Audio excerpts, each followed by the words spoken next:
you may have said this, but I have a question. Does it meet other code compliance as far as setback and height? And Yes, that is correct. It does meet the other code And- requirements. I couldn't find it, but is there supposed to be a railing at all attached to it? Is it in fact a porch or a patio? There is no railing attached to it. Or is We that would still planned? consider it a front porch for our code requirements. So. Okay. Thank you. Of course. And I understand this house is a non-compliant? It's a non-contributing structure. Non-contributing, okay, thank you.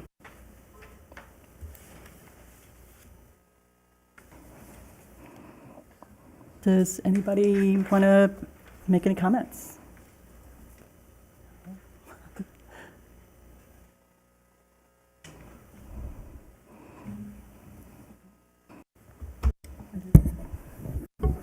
Looking through the package, before I got the additional 4 homeowners that live in the area, it seems like the neighbors are for this project. And since it's not contributing project, I am in agreement with whatever their neighbors think, because that's, if it doesn't have to meet the criteria of the housing ordinance, and the neighbors say it's okay, and it's not an eyesore to them, I wouldn't think that there would be a problem since it is non-contributing project. Chairman Davenport, it would be appropriate before the commission's deliberation to have the applicant come up, answer commission questions, and then open the public hearing, and then close the public hearing, and then you can bring it back to the commission for discussion. Thanks, Keisha. Would the owner like to come forward and offer anything, or I don't think I have any questions. Hello. Hi there. Yeah, so I'm the owner of 647 Avenue F. I've lived here 30 years. I've owned 4 properties in the area. I've remodeled all of them. All I'm trying to do is make the community a better place, make my house a better place. I buy these houses that are in disrepair. I spend lots of money on them. I fix them up myself, and then I sell them, and I move on to the next one. So all I feel like is I'm trying to just make the community a better place. Like you said, all the neighbors have been in well of support. I think you said you had 8 people reach out. I'm sure there's a lot more that haven't reached out that have come by and, said I'm doing a good job and they like what I'm doing with the property. The property was in very bad shape when I got it. It still is in bad shape. I've stopped all work on it since the city, came after me, and now I put in the application. I've done all the engineering. I complied by all the code requirements. So, like you said, I just want to make it a nice, addition to the community. So, Chairman Davenport, if we can have the speaker state his name. Travis Rowe. Travis Rowe. Thank you. Are your other properties within the historic district that you've worked on? No, and I was unaware that this property was in the historic district until I found out. I didn't sign anything saying I was supposed to comply with the historic district. I bought the house. I was never told anything until I had to actually until the city reached out to me. I had to do a bunch of research and then figure it out. So I feel like if a home is purchased in the historic district, there should be a packet, or they should have to, sign something saying they're going to comply with that. I was unaware. What am I supposed to do? And it goes right down the back of my alley. I think a lot of people would be surprised that they are in that historic district. And per the ARA, the Architectural Resource Assessment, the picture from my house that's on there is from 1980.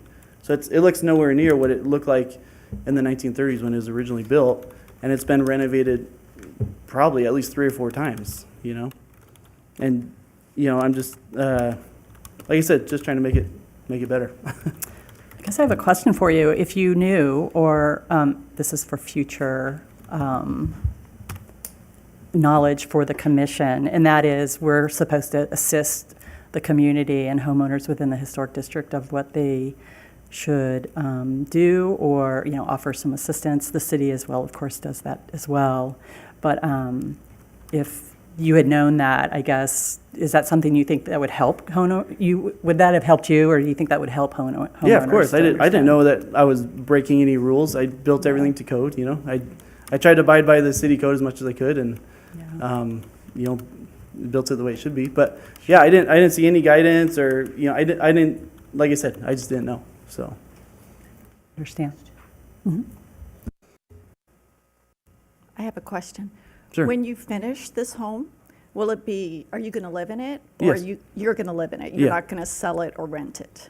No, I plan on living in it for. Living in it. Yeah, Okay. I've lived in all my houses for, I would say on average at least 4 years. You know, but I'm not quick flipping it. Okay. I do all the work myself. You know, I grew up doing construction in Boulder City ever since I was a kid, so I just have done renovations all myself. So it takes me a long time to do it, but I just do it myself. And then once it's nice, I don't plan on selling it. I plan on keeping it. Okay, So. thank you. Anybody else have questions, or? That's okay. So on one of the letters from your neighbor or from yourself, it was a safety issue of the front of the house with the way it was before you added the roof on it was hot, even to the touch. So I can understand you putting that, is it called a gable or just a roof Yeah. on top of it just for that alone? So I think that safety source, or that, you know, just making changes for that alone should be okay. The other question I had was about the permit. I think you said, or someone said, that it wasn't permitted at first, and then you did rectify that and get a permit to Yeah. bring it up to code. Yep, I got a permit and I got engineering and everything's up to code and it's just waiting for an inspection. Okay. So, Am I out of? No, Chairman Davenport, just a point of order and clarification. So he's submitted for a permit, but he cannot receive, the city cannot issue the permit until the certificate of appropriateness is approved. So he's submitted and everything's on hold, and if the commission approves the certificate of appropriateness and he meets all the building code requirements and inspections, at that point, the city can then approve the permit. Thank you. Anybody else? I was just going to say, so if you would have gotten a permit to start with, it would have alleviated all of this, because it would have been, you wouldn't have been able to start construction, correct? I guess, yeah. Okay. Is that a question for Michael? I mean, that's generally when homeowners, if they're in the historic district and they apply for a permit, then they are given instructions on the historic nature of their home. That is correct. Guidelines and- When permits are submitted, staff reviews, we verify whether a property is within the historic district, we communicate that back to the property owner and what regulations would apply as part of that review of a building permit. Thank you. Anybody else? Nope. Do you have any questions for us? Nope, Thank you. yep, you're welcome. The only thing I was going to add is that there are 4 properties in the vicinity, 2 directly next door on that same block that are contributing, and then 2 directly across the street that are contributing to the historic district. And I appreciate the comments from those homeowners of those contributing properties. But to address the public comment of why the historic district is, their quantity of historic properties are diminishing, this is one of those reasons where either folks are not getting the permits and then getting that information, realtors aren't getting that information out, the Historic Preservation Commission and the city isn't getting the word out about the benefits of historic preservation. So just wanted to address that comment from the audience. I have one more question. Have all the neighbors been notified of this? Or does that happen after when is, When does that happen? Yes, this has been publicly noticed in accordance with city code. It would be neighbors within a 300-foot radius. Okay, great.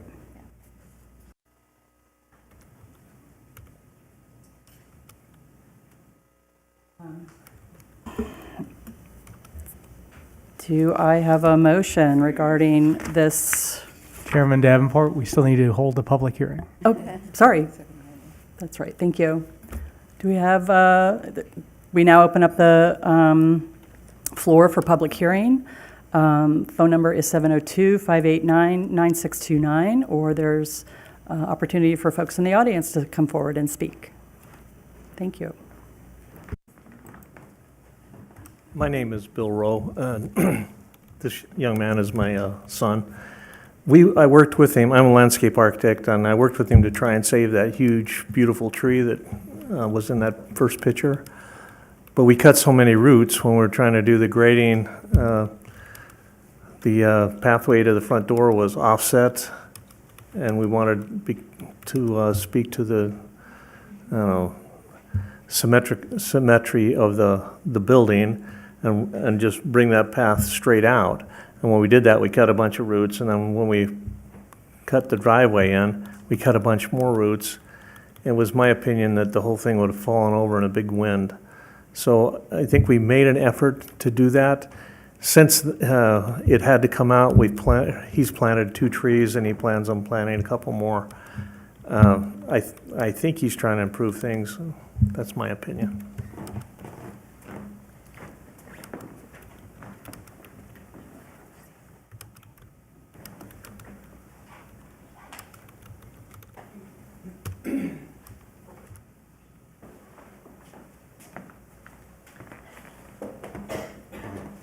My name is Kathy Dosh, and I've lived here since 1976.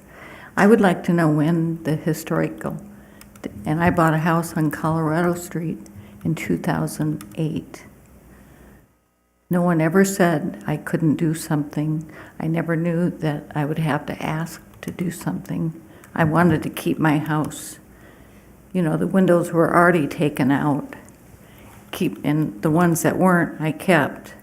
So I'd like to know when all this started, because there's even houses on Colorado Street that one I'm thinking of has a horrible addition, 2 big boxes on the back of that house. And I think it's awful that the city allowed that to happen. And my other, I have with what they did up here with the rocks, it's horrible. You go down, I thought about Dawn Winger the house that she lived in on Nevada Way. I thought about buying that house. I'm so glad I didn't, because poor Brandon, his view is totally blocked. It's horrible what they did. And I don't know why the city who was in charge of that. And I just think they waited too long for people to say there's a historical district. If I bought my house in 2008 and nothing was ever said to me, like this gentleman, that it was, I mean, I know it's to me it's historical because it's right up here in the brick houses, and it was built in 1932, and I love my home. But nothing was ever said to me about what I could do or what I couldn't do. And I think that's the part that's not right. Thank you. Thank you.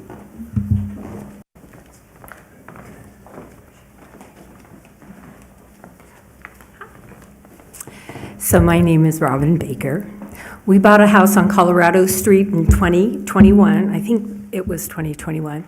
Anyway, at that time, we were not informed. We knew it was in the historic area, but we were not informed that there were any qualifiers. And so we began the process of applying for a grant when Michael was in a different position. And at the time we started, there were things that none of the windows in the house had opened, so there were reasons that we felt like we needed to move ahead.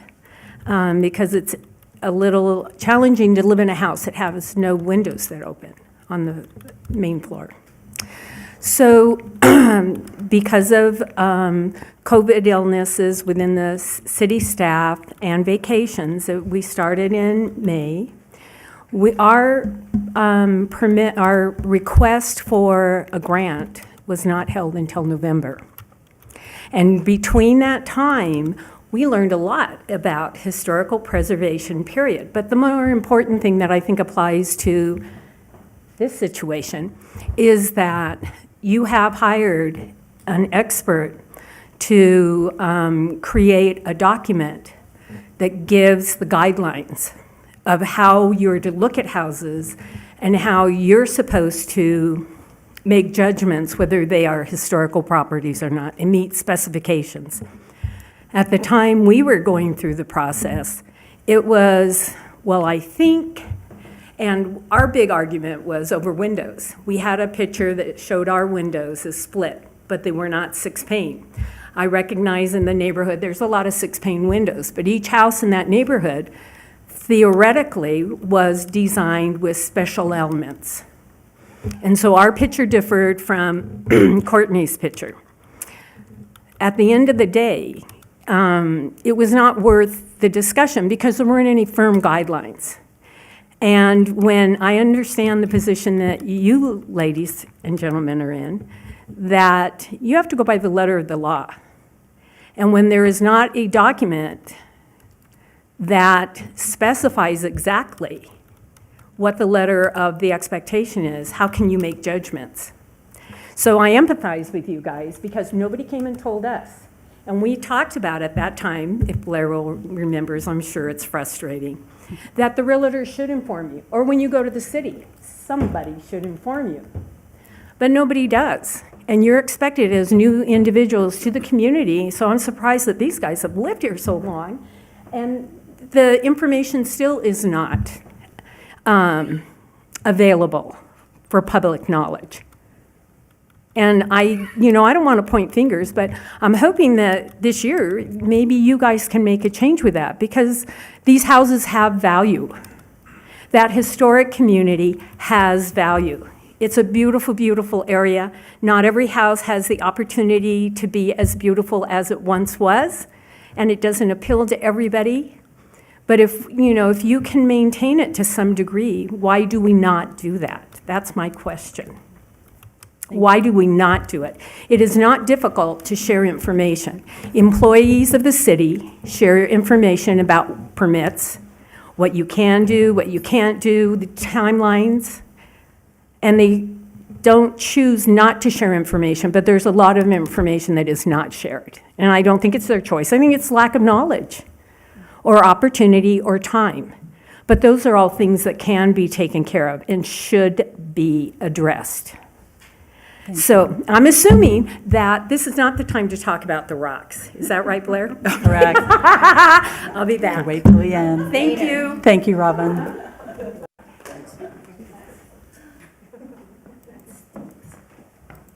Afternoon, committee. Mr. Mays. I am Brandon Smith, and I also own a historic home here in Boulder City. And I would just like to express my interest in having the committee a little more involved in the purchase and or selling process of the homes in our historic district. When I purchased my home here in BC, it was pretty hard to figure out that it wasn't in the historic district because there was no mistaking it for anything but.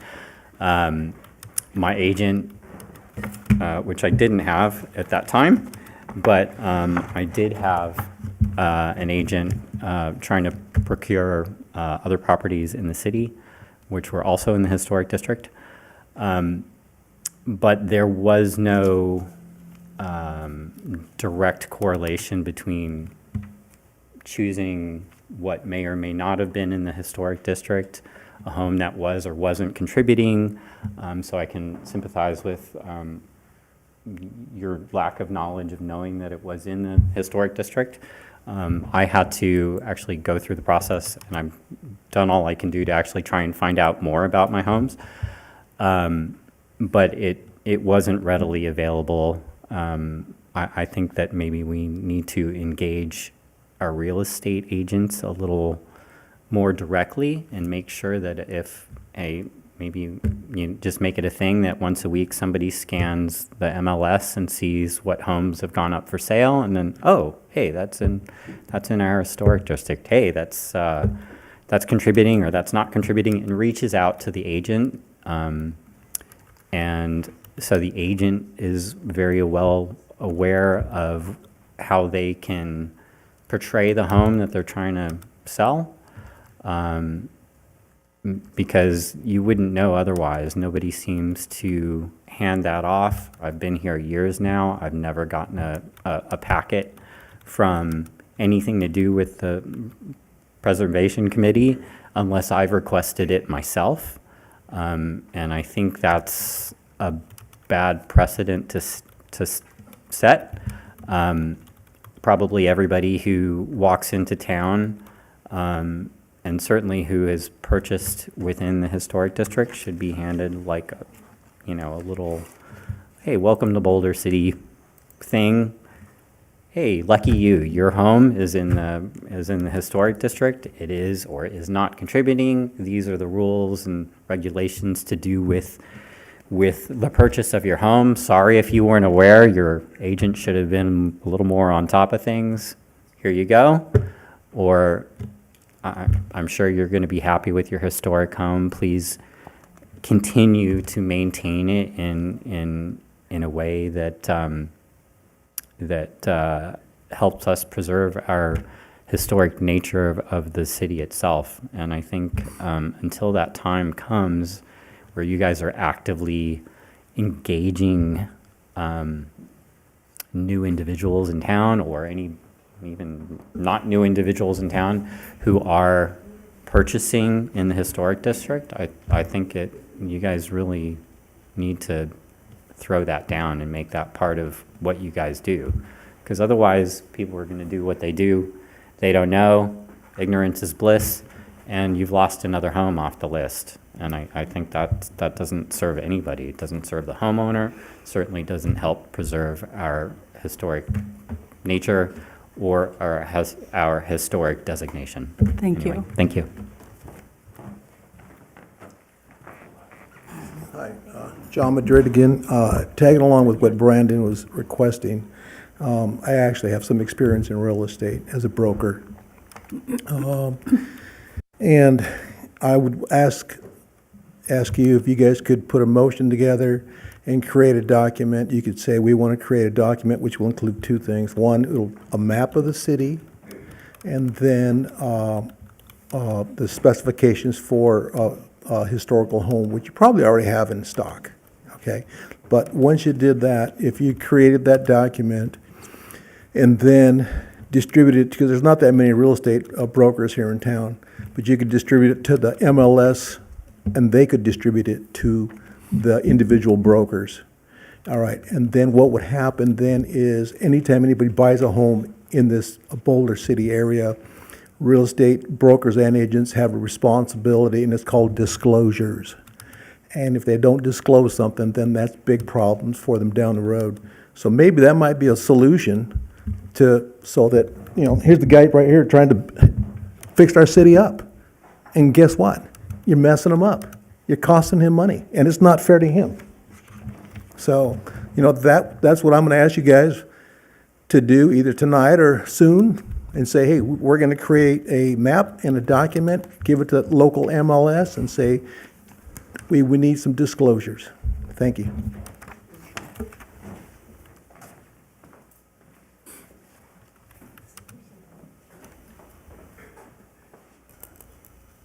Any other comments from the audience?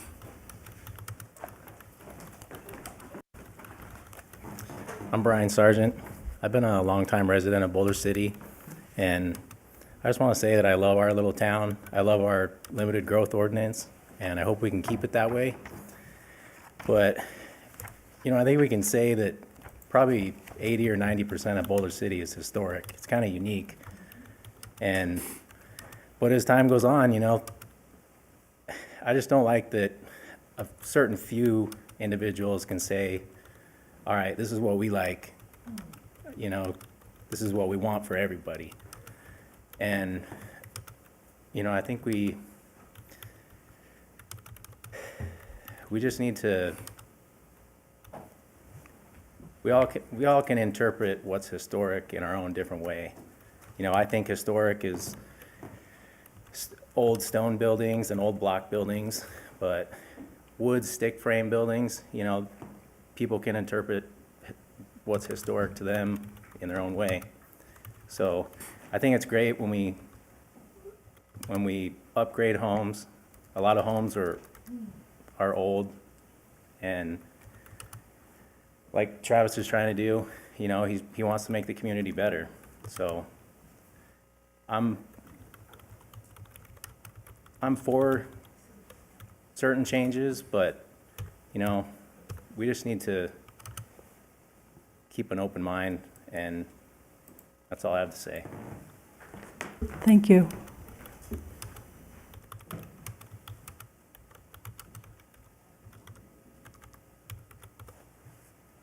Anybody else in the audience?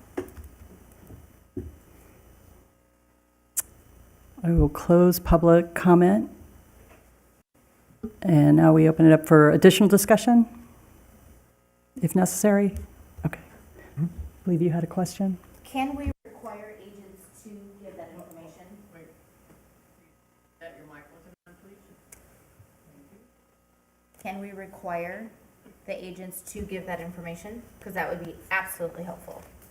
I am not at all clear on what we and/or the city can say or do or recommend or require of realtors or developers. Excuse me. How do we get that information? Because that's very important. So as the commission will recall, with the adoption of the new historic preservation ordinance and the subsequent design guidelines, the city now has on the website the interactive map so that any property owner within the historic district can click on their property and find out the status of their property. And certainly, one of the things that we can do is provide that link to all real estate agents so that they know of the historic district and they, on behalf of their client, can review the status of that property.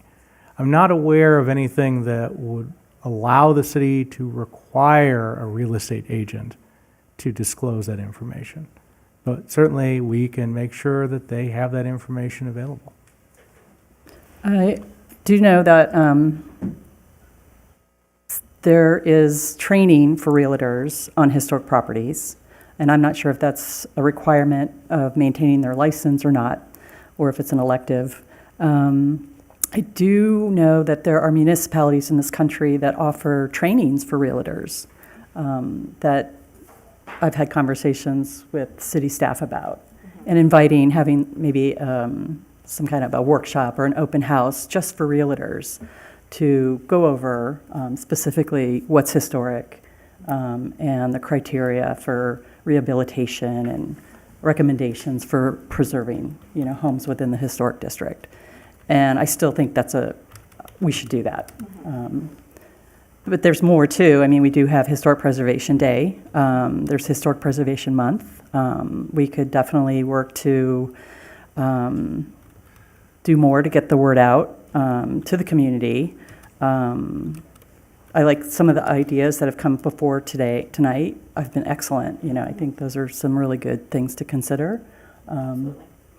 And I think it's something we could address at the end of this meeting, as far as, maybe a discussion at our next meeting on how we would move forward. So, it's a good idea. Any other discussions, or? Yes, I have a question, Mr. Mays. Would it be within our purview if the commission were to vote to ask the city council to pass a statute to have the brokers in town advise buyers and sellers of the statute? Would that be within our purview to do that? Commissioner Baker, just 2 points. One, you can't take action on anything that is not agendized that would violate open meeting law. It would have to be a future agenda item. And then secondly, again, we'd have to evaluate with the city attorney whether that type of action can be legally enforced on real estate agents. I'm not aware of any state law that would allow a city to require that of real estate agents. Thank you.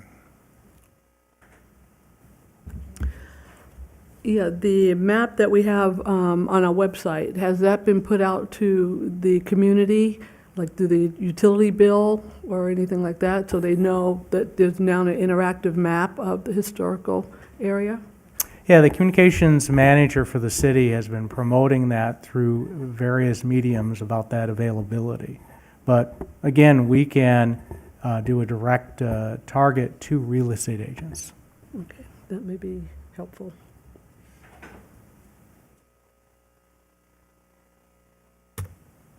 Any other discussions from the commission? Okay.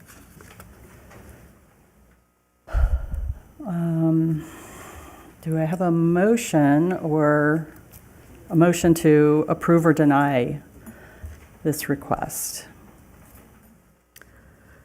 So I would like a motion to approve a certificate of appropriateness for 647 Avenue F based on the findings that the proposed work complies with components of the Secretary of Interior standards and the city adopted designs guidelines and not applicable to proposed work for this building as structured without a porch are not addressed.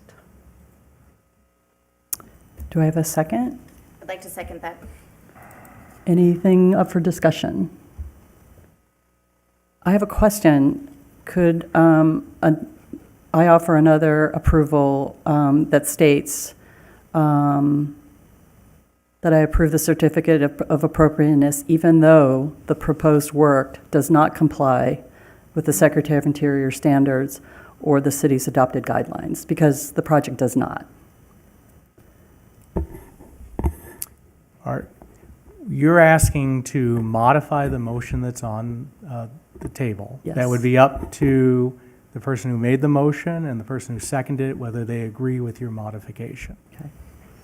From the testimonies that we heard, I would agree with that statement.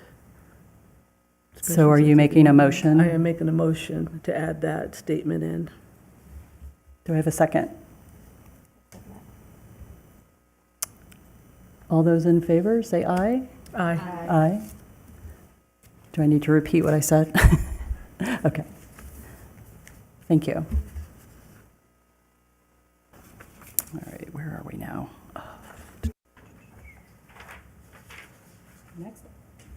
Next item on the agenda, update on the implementation of the Commission's goals and priorities. So on a monthly basis, staff provides the commission with an update in regards to the adopted goals and priorities. That is attached to item number 3, and those changes are indicated in bold on the matrix. Based on the direction that was given to staff at the last meeting, Goal 3.3 has been updated to denote that our historic preservation officer and consultant, Courtney Mooney, is moving forward with a determination of eligibility in regards to the old airport hangar property. And staff and Mooney, we are available for any questions that the commission may have. Thank you. Thank you, that's great news.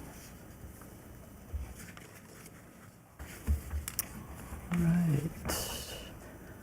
Next item on the agenda, discussion, update on the status of properties in the historic district or other potentially eligible properties. Okay, so also on a monthly basis, we provide a report on the status of historic preservation activities as it relates to building permits, awards, projects, and grants. The report for August has been included in the packets, starting on page 133. Under other activities, staff is currently working on arranging a meeting with the city of Henderson in regards to the American World War II Heritage Cities designation that we received. I think earlier this year or late last year. The intent of this meeting is to coordinate with them on how we want to jointly signify this designation throughout our communities, since it was a joint designation that we applied for together with the City of Henderson, as well as to hopefully present a few ideas to the commission for your input at a later meeting. And then based on the last meeting that we had, there was a request in regards to further information on the turf reduction projects that are occurring, specifically in the historic district. So at our next meeting in September, our utilities director for the city, Joseph Stubitz, he's going to be in attendance and will be providing an overview to the commission on the changes that are occurring in conformance with Assembly Bill 356 in regards to city parks and properties that are within the district. Additionally, the city is moving forward with repairing and replacing components of our municipal water management system. And as some of those manholes and valves, they are located within the historic district. So staff has notified SHPO earlier this year in regards to the scope of the work for this project. And we've requested comments from them as federal funds are being used to make those repairs. And then lastly, in regards to the Bureau of Reclamation and the landscape changes that have occurred at the administration building, I know previously they had requested to present the interpretive signage proposal that they had. They were supposed to come to the meeting in August. They'd push it out to September, but in recent emails that we've gotten from them late last night, based on the changes that they've made, they're still working with their contractor to get those finalized, and they're looking to possibly be on the agenda in October in order to present that. Thank you. Thank you. Do you happen to know, or I'm just curious if the work that's going on in the median, in the parking median in front of the police station, what that is, does that have anything to do with the Escalante Park work? That is to put in charging stations for the city's electric vehicles. Okay. Is that a canopied charging station, or are they just these single standing charging things? I believe the intent is to include shading for the vehicles, and we can share that with the commission with next month's report. Thank you. Okay, let's see. Next item on the agenda, commission discussion regarding potential agenda items for the upcoming Historic Preservation Commission meetings. Sorry, this is the commission's opportunity to collectively discuss what they would like to see for agenda items in future meetings that we have. Thank you.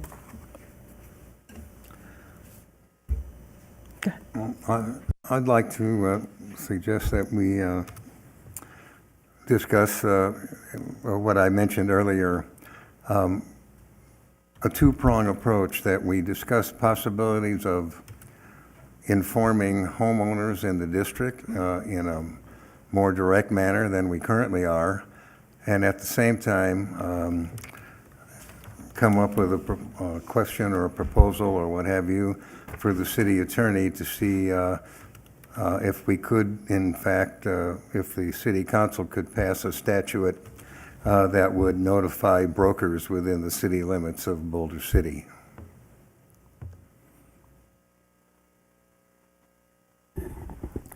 Just seeking, Chairman Davenport, clarification on that request.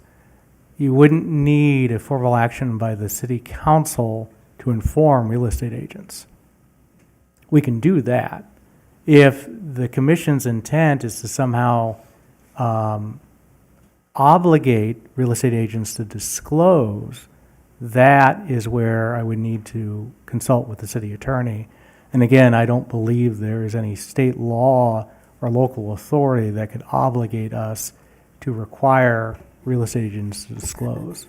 They follow their own requirements through state law. Is there confusion that some folks think that the ordinance is the same thing as an HOA? And it's not. I don't quite understand. I mean, we have laws and statutes that require companies and organizations to do certain things. And if the city were to pass a statute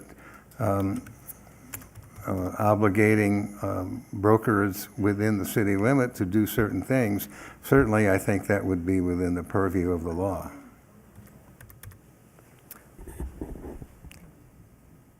Chairman Davenport, again, if it's the commission's desire to have this agenda item, we can consult with the city attorney if the intent is to explore obligations on the part of real estate agents. And we can come back with that opinion next month.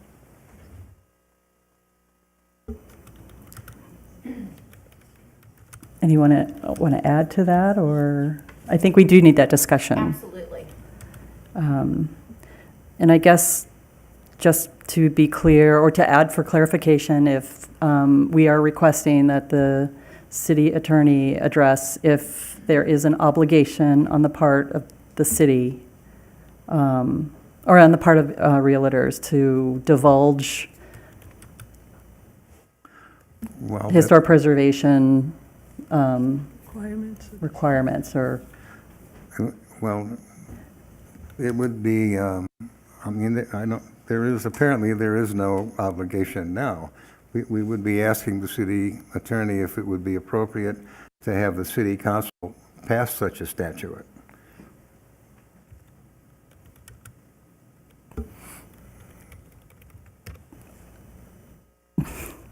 I don't know how to ask this request. We have the same end goal, we're just going at it different ways. Right. I think he's trying to make it legal where we're trying to make it informative. So, and I guess the question is for the city attorney, is there an obligation, is there a way to make it an obligation, I guess, on the part of realtors to divulge, not just the historic preservation ordinance, there's all of the ordinances in the city. I mean, which ones are they supposed to tell, are they obligated to tell realtors? I mean, to tell homeowners or purchasers, buyers? So. Well, it's clarified that they would be obligated to tell the homeowners within the historic district that they are in fact in the historic district. I realize it's online, but not everybody has a computer. Not everybody who has a computer is savvy enough to know where it is and how to find out what's in the city and whatever and whatnot. So it would be up to in my proposal, the brokers would be obligated to tell homeowners within the district that they are in fact within the district, and that it's then their obligation to go online or call City Hall or somehow find out what is required of them. Is that something we can ask of the city attorney to address? Yes, we can get a response for next month. Thank you. I'd like to add, at the very least, can we as a commission do a workshop, either add that workshop to Historic Preservation Day or the quarter or the month, or something where we as a commission are reaching out to the district to just let them know what they don't know. Because apparently, like the gentleman came up and said that when he bought his house, he didn't know what the requirements were, that there were even any requirements. So I think at the very least, maybe we could hold a workshop to invite the homeowners to come here or wherever we decide, and we discuss it with the residents of what they need, what they do need, what's compliant, what's not contributing, Resources are available. and what to the them. resources There's a lot are. of resources and money available. Right. So we were planning to bring back in October the agenda items starting the process for Historic Preservation Day. That could be part of the focus and discussion at that meeting and that agenda item. Okay, I'd like to make sure that that gets on the agenda. I definitely think at our next meeting, we should have kind of a plan in place so that when October rolls around, we maybe have a really good outline of how we're going to get that out there, so. Agree. Because it's not just us, but I was just thinking there's someone here in the audience who's associated with the Chamber of Commerce, and they have a new homeowners packet, or I think there's something like that. And maybe we can loop them in, to the process. I so. like the idea of a welcoming package to the new homeowner because the district is historic. Yeah. And I don't know why a person wouldn't know that, but either way, when the realtor goes back to if they can or not, but just have that, or even somebody from the commission hand that welcome package and say, welcome, this is the, not necessarily do's and don'ts, but do you have any questions? Do you know about your house? What can we do to help you? And I think some of that needs to come standards. prior to them purchasing the house. Absolutely. Because maybe they have an idea of the architecture and what they would like to do to the house, but then when they see the guidelines, maybe that's something they don't want to go by. So that would be, I mean, a welcome packet would be fantastic, but even something prior to that from the brokers would be. Right, from and that's the real estate. question that's out there, if we could do that or not. Thank you. And I think there are signs that delineate what's historic and what's not, and apparently people don't even know what those signs are. I was asked the other day what the brown signs are versus the other signs, so there is a knowledge that needs to be carried out to Yeah. residents.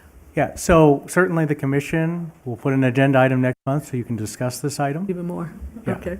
Since I do this have something agenda item else. is only on future agenda items that you'd like to have on the list. Okay, I do have another question in reference to what Nikisha had talked about, the BOR and them coming in October. The question is, until that artwork is done, is that whole project open? And that would be the closure of that project? Or is that just something additional? Like, can we continue to talk about the BOR on the next agenda? I know it was supposed to be on this one, but because they couldn't come, we decided to push it down. I'd just like to know if, what closes that project out? What's the deadline to get our suggestions or comments in? Is the question regarding the Bureau of Reclamation's interpretive signage Yes. aspect of the project? Yes, is that part of the actual project of the landscaping? Is that all one package, or is that? Well, what we can do when the Bureau does move forward with their presentation before you, we can agendize it so you can also discuss the landscaping as well. Very good. Yeah. I would like that, thank you. I have a suggested agenda item either for next month or in the near future, depending on the schedule. But there's a new, speaking of the Chamber of Commerce, a Main Street program. And it's just getting off the ground, and it'd be great to get a presentation from them as far as what the purpose of the Main Street program is, what are their projects coming up, and how can the Historic Preservation Commission work with them on those projects. So, any other agenda items? And maybe the railroad initiative, how that's going, how the museum's going?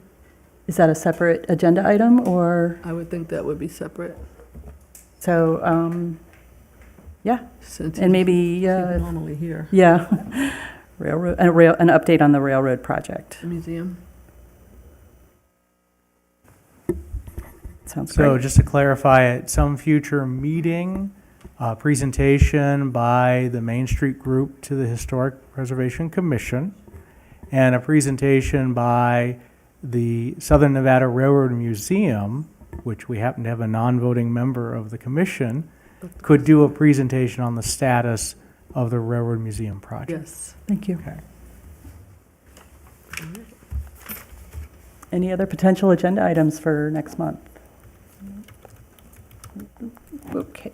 All right, thank you. Where are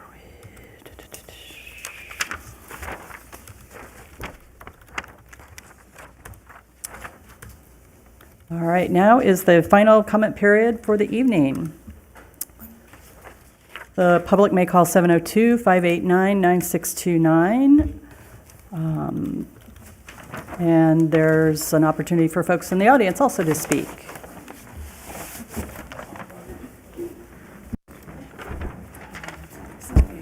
Hi, I'm Brenda Lormier, and I'm coming back to talk about the rocks now.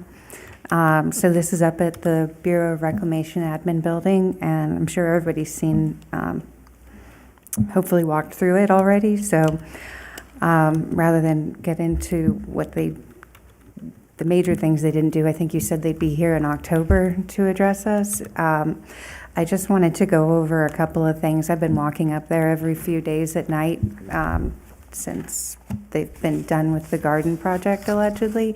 And I hope they don't wait till October to address some of these things that I'm going to go over, because I think everything they planted up there is going to die in the meantime if they don't. So a couple of the things I've noticed walking up there and going through the different pathways, all of their 1/4-inch irrigation tubing is lacking the end valves on it, what actually keeps it from like spurting out water. So I've been up there like right after it's been watered. I see all the trees completely drowned in water, and the things that are on the hill, they don't get watered at all. It just runs down. And some plants seem to be missing the 1/4-inch tubing altogether, so they're not getting watered at all. I've noticed the trees they've planted, they are pretty small. There's not enough of them, and they're not in the right places. Like, they should be shading the benches, the plazas, the pathways at a bare minimum. There's not very many of them. There's no mulch at their base, and I've noticed that a lot of their roots are exposed. So having been planted in the middle of the summer, I fear a lot of them are going to die. I've already noticed one that's completely dead. And then the existing plants, they all have rocks pushed right up to their base, which when you have 110-degree days like we've been having since they've been planted, the root balls just fry. So if you've noticed, a lot of the plants up there have already died. I've been going up, like I said, every few days.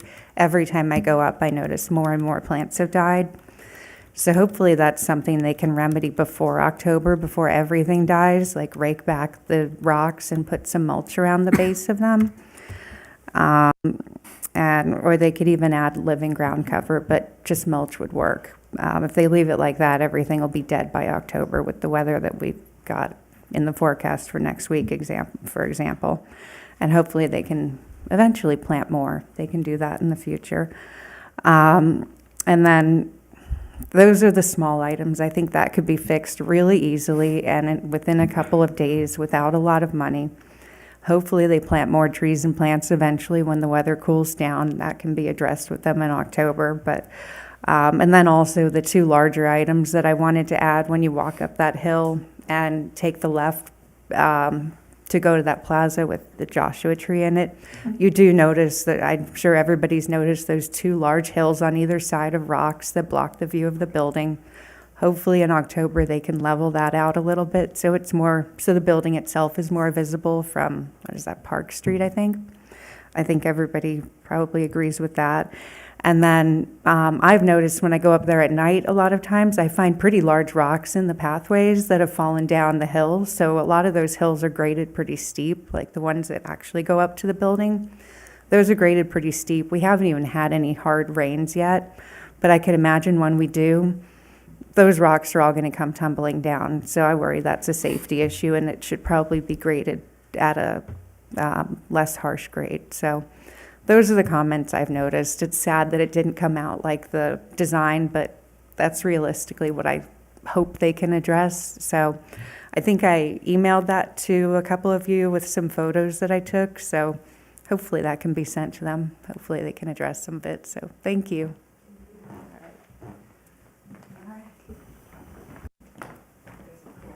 Hi, my name is Shanna Rowe. Travis is my son. Something I was thinking about is, as you were discussing his property, we were in a community recently where there were a lot of older homes, but they were not all included in their historic district. So I was thinking, okay, so how do they designate which is historic and which is not? Then the thought came to me, what if you, as a commission, contact city councils around the community, around the area? Like I said, I went to an area, it was out of state, they had their historic area, and talked to them. How do you designate this as a historic area and not this street that's 2 streets over, even though they're all older homes?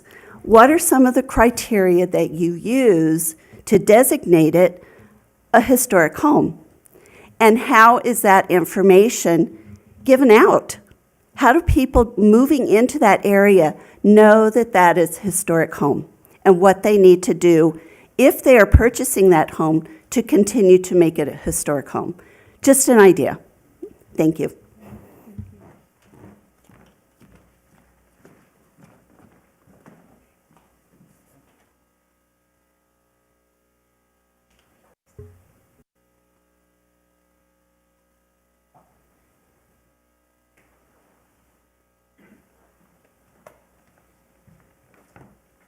Hi, Brandon Smith again.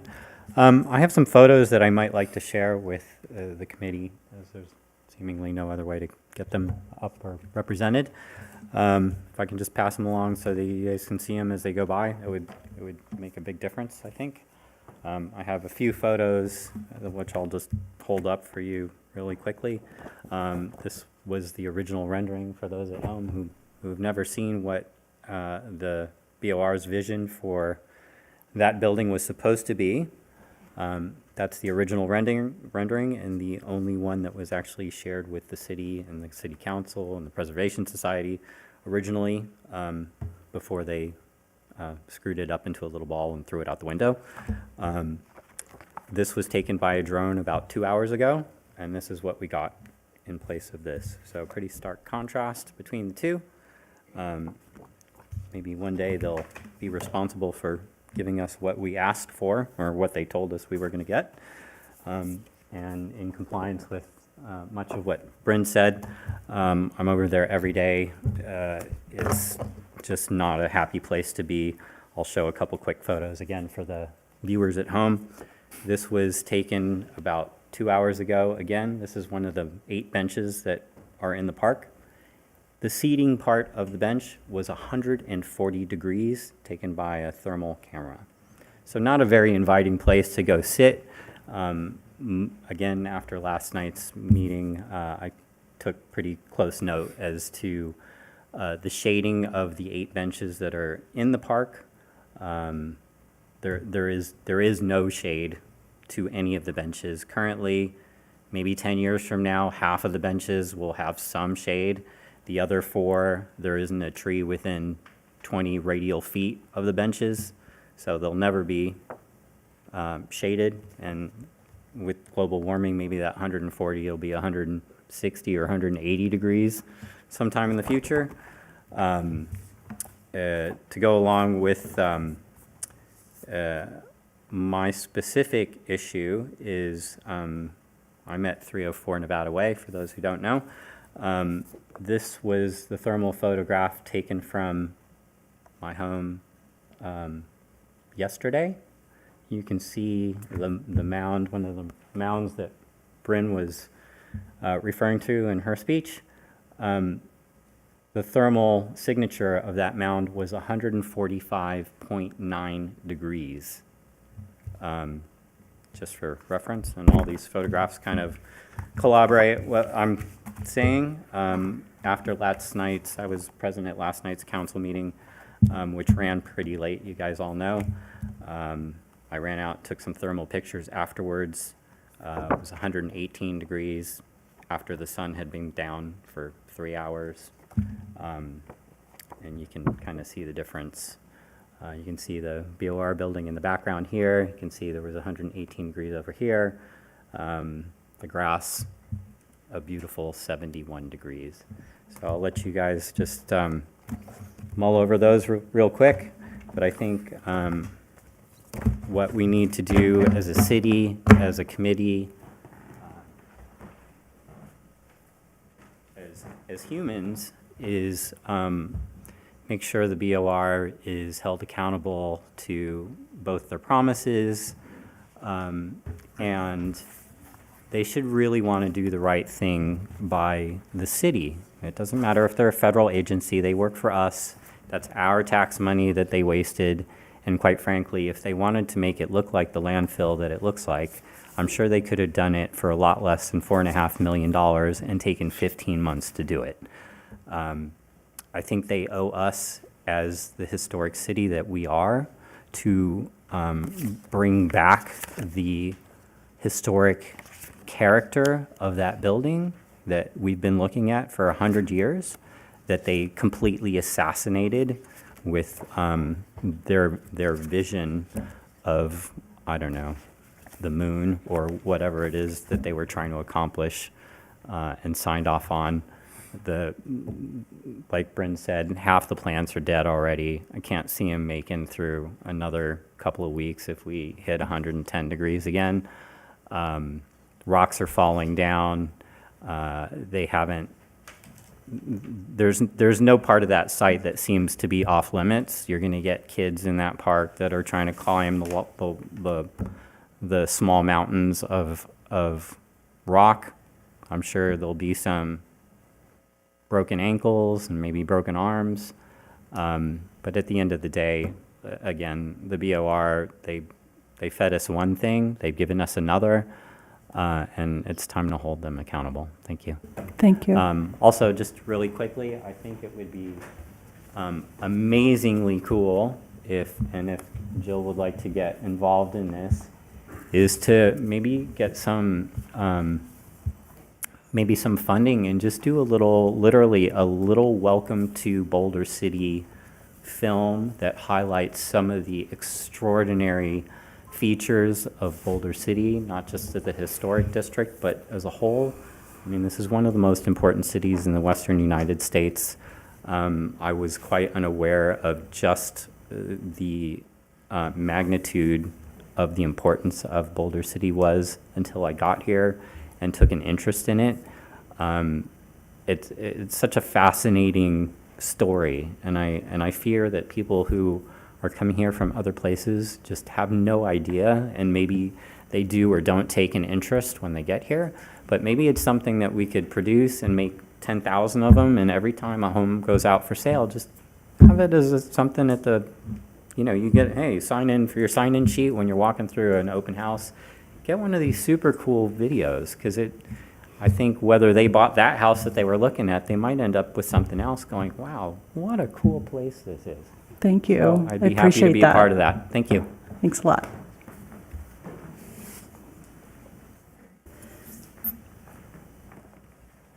Good evening. I'm Michelle Carroll. I also own a historic house on Denver, and I also live with Brandon at 304, so I'm also across the street from the big hills and mountains of rocks.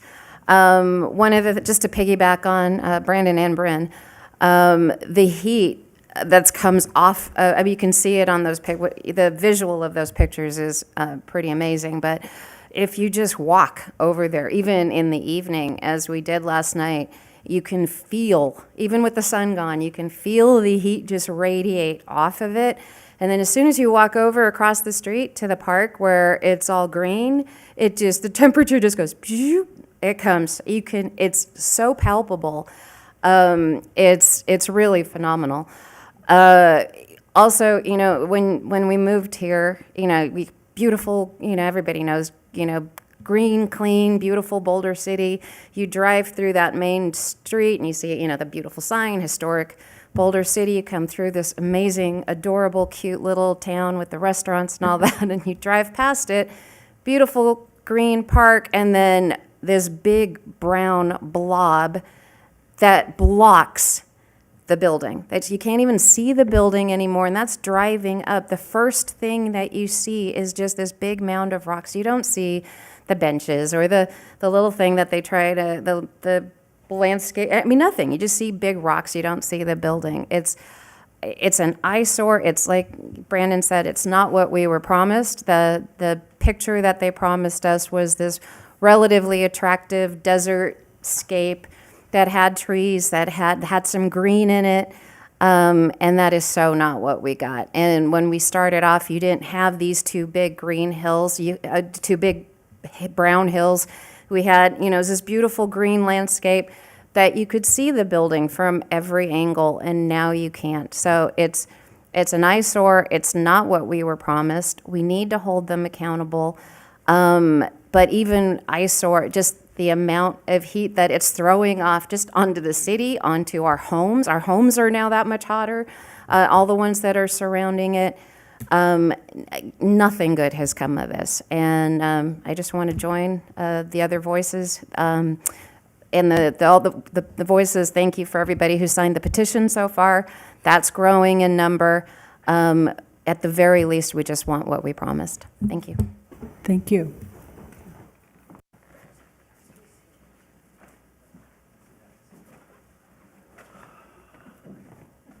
Hi, John Madrid again. Tag along with what they do. I have a question, maybe somebody can answer, and I'd like to get the answer right now. Was there an environmental impact report completed before that project was started? We're not supposed to answer, but yes. Okay, all right, so therefore, that's excellent. So surely that impact report had a mitigated plan for thermal heat that it'll be creating. So I would like to know, what is their plan to curb that heat? Are they going to put up big air conditioners out there, or what? Okay, and the other thing too, I looked at the original rendering, which looks pretty green. Okay, well, my question is, who signed the contract for the demolition and the installation of the new landscaping? I don't know much, but I think there's programs around where every square foot of grass that you take out, you get $12. If they had a 10-acre piece, that's $4.5 million going into somebody's pocket. And there was a big sign that said, project financed by Joe Biden. So they didn't, the project was financed, and somebody put $4.5 million in their pocket. And oh, by the way, based on the original rendering, do we have an itemized something that somebody signed off, which says an itemized list of every plant that's in there to make it green like that rendering? If not, why not? And so that's my whole thing. I live in the area, and you know what? Our air conditioning bill's up. Is it because of that? Well, as Brendan said, it's 8 o'clock at night, it's 140 degrees. I mean, would you want to live next door to a furnace? But yet somebody approved it. And so I agree with everybody said. We need to just find out, what is their mitigation plan for, number one, making the green area, and number two, what's their mitigation plan for cooling the area down? The grass was, according to that thermal picture that Brandon had, was about 71 degrees. Fine. You guys figure it out. And if you have to take all those rocks out and everything and plant the grass back, fine. I'm okay with that. Have a great day. Thank you.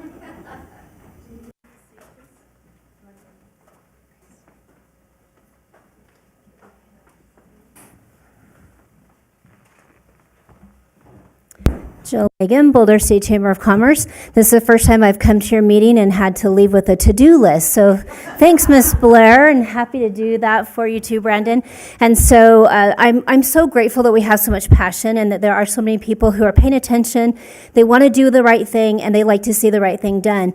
I was one that sat on the multiple public hearings, public meetings that the Bureau held. They were on Zoom at the time, and so sat through a lot of different public comment opportunities and spent a lot of time, volunteered my time to do so. And I thought it was great that they held those. Granted, it's a checkbox that they have to do on their end. But, we dedicated the time to provide them information with the intent and the thought process that our voice would be heard, that we would at least have some say in some of the conversations. The pictures that we saw, they were beautiful. And so we understand that they have to, the Bureau of Reclamation, they're all about reclamation, conservation. We get that. We understand, and we want to be a part of that too. We all want to be good stewards of the environment. However, at the cost, at the point that we're at now, it's just costing us a bit too much. A lot of comments are happening in regards to this. There's a lot of time that's being wasted. I feel bad for Brandon. He is so passionate about this. He spent and dedicated a lot of time and effort, and it's cost him a quality of life. And so that's not what we want for this community. That was never the intent. I don't think it was the intent of the Bureau's end of it either. I think the situation has arisen. We should probably have some dialogue. Maybe they have the opportunity to educate us on the situation and what they can or cannot do at this point, or what they're willing to even do. I don't know that there's been any of that dialogue. So hopefully this opens that up, that they can see that there's a lot of passionate people who would like to have some answers, would like to be a part of the solution. Not everyone's just saying, hey, just go spend your own dollars and make this change. There have been actually some different solutions that have been suggested, maybe donations of different types of plantings so that they can do some kind of ground cover, a lot of different conversations. And I'd also like to point out that Brandon's even taken the time to create a petition. And so he's got a lot of signatures. This is not just something that 3 or 4 people coming to make public comment at the historic preservation meeting. This is actually something that has got a lot of traction. A lot of individuals are very concerned about this, and it does impact the work that you guys are doing. So for all of the effort that you guys are putting forward to make sure that we're all out here doing the right thing, it almost is a slap in the face, because in this particular situation, you guys have dedicated your time and effort, staff has dedicated time and effort, and this is not the look that we are going for in the Historic Preservation District, and it's definitely not the look that people come into town, and as they're coming in, they're looking for the beautiful green grass, that beautiful hill that children played on back in the day that building was built, and now unfortunately we don't have access to that, nor would we want any children to be up there playing at this point in time, and so we've really taken a loss. And so how do we look at making some particular changes, solutions, resolutions? How can we help? There are plenty of people who are willing to donate their time. I realize there's legalities there, but this isn't something that, it doesn't feel like this has to be just a no, go away, and we're all disappointed. I feel like there's middle ground that we could all be meeting, and we just have not been given that option. So looking forward to being a part of that solution. Very happy to be back to present about Main Street for you guys in the future. Great things are happening there. This is a wonderful organization and wonderful people involved. And I'd like to thank Commissioner Davenport. She's actually on our board and has been an excellent contributor to some of the new programming. And so I'm also happy to be part of any kind of promotion of anything that Brandon takes effort in, because he's done a great job in making sure that we've stayed informed in all of this. So thank you very much for this, and happy to come back and present in the future. Thanks, Jill.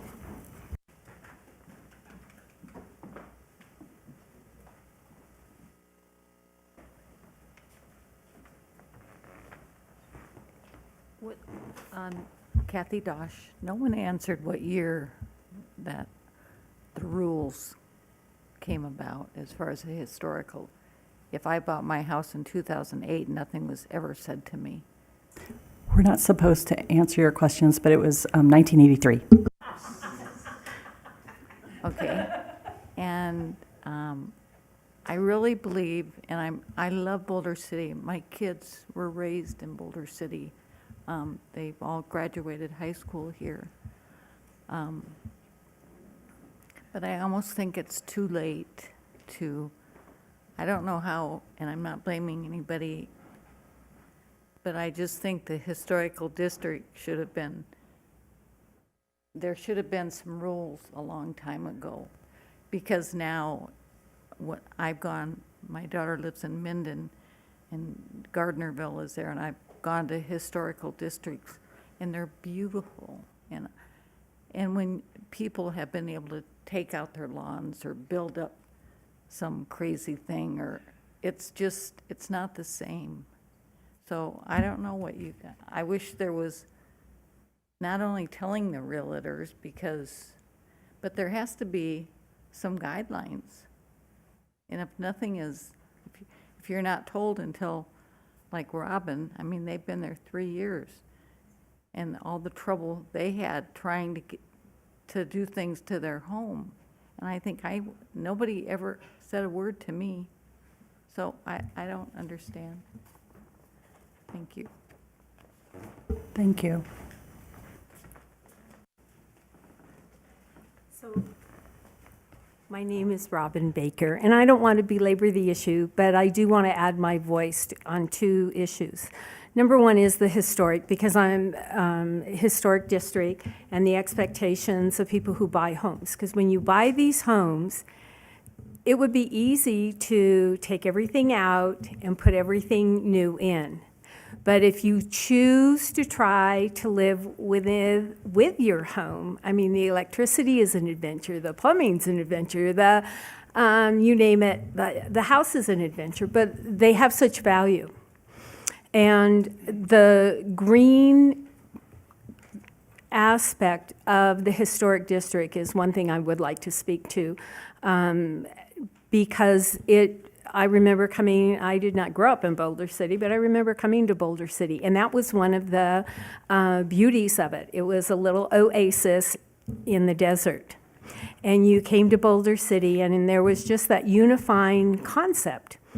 And so when we moved into Boulder City a few years ago, we saw the placards on the street that it was a historic district, but they seemed to be just placards.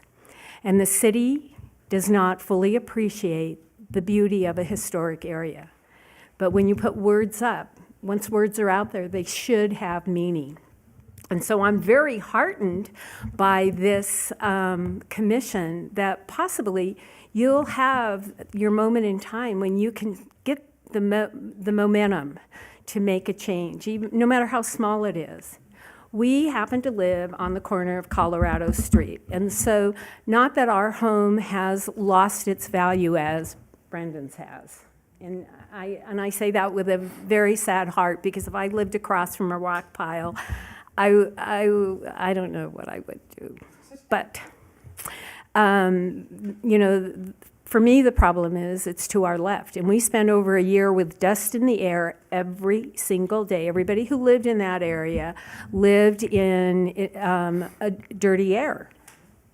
And then to have this pile as our reward for trying to work with a federal agency and develop a compromise between a green area that needed to be watered and self-sustaining area is, in my opinion, a travesty. And I may be vocal, but I'm not very actionable unless it's my own money. But as a citizen and a taxpayer, I do feel this is my own money, and I don't know who signed off on it. I don't know who the final signatory is, but I think there is somewhere at some level within Boulder City, and I apologize because I know everybody has a job and they do their jobs to the best of their ability. But I think that there are people who are accountable, no matter how small their accountability level is, both at our local level, our county level, our state level, and obviously at the federal level. Because I do not believe that it is right or just for us in Boulder City, whoever you are, to have to live with the rock pile. It's going to be 20 years at least before any of those trees ever get to a place where they have any beauty to them at all. And I have walked that area multiple times, and I can attest to the dead and dying vegetation that's in there. And there's no excuse for that. We all know that we have little critters that come and nibble on water lines. And so you have to attend to that when you put things in. So I'm not going to be a very patient individual at that October meeting. We will be back. I'm sorry, ladies and Mr. Baker. We will be back and we will have an opinion, because it should not be left like that. It just absolutely, under no circumstances, should be left like that.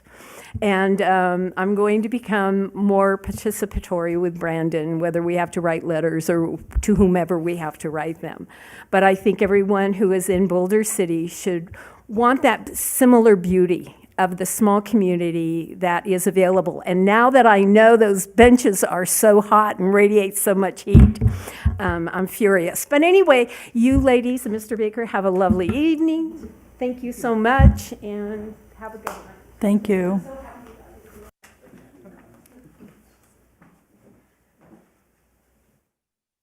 I am furious. I'm good to have, glad to have you on my side. Any other comments from the audience?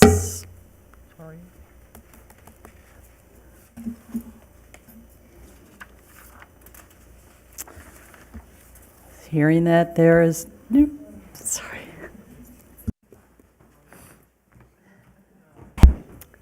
Carla Sullins. I've owned a house on Denver Street, now live on Birch Street. I love Boulder City. I love the historical value. I'm an educator. I think that's important for our children.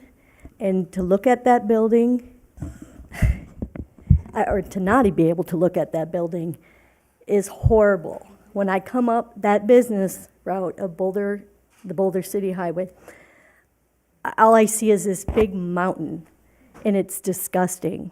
I'm so sad that it got to this point. Something should have been done before that they ended with what they have there.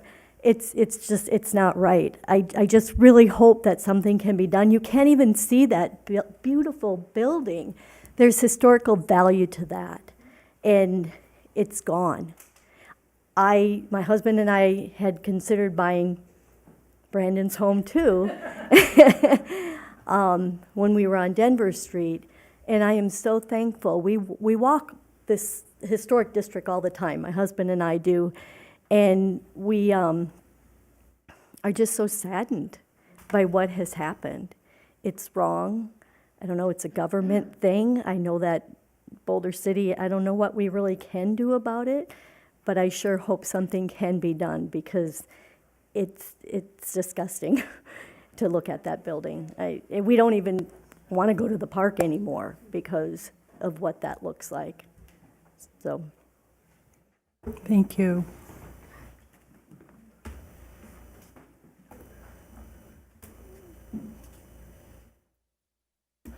All right, seeing that there are no more comments, this meeting is adjourned. Thank you, everyone.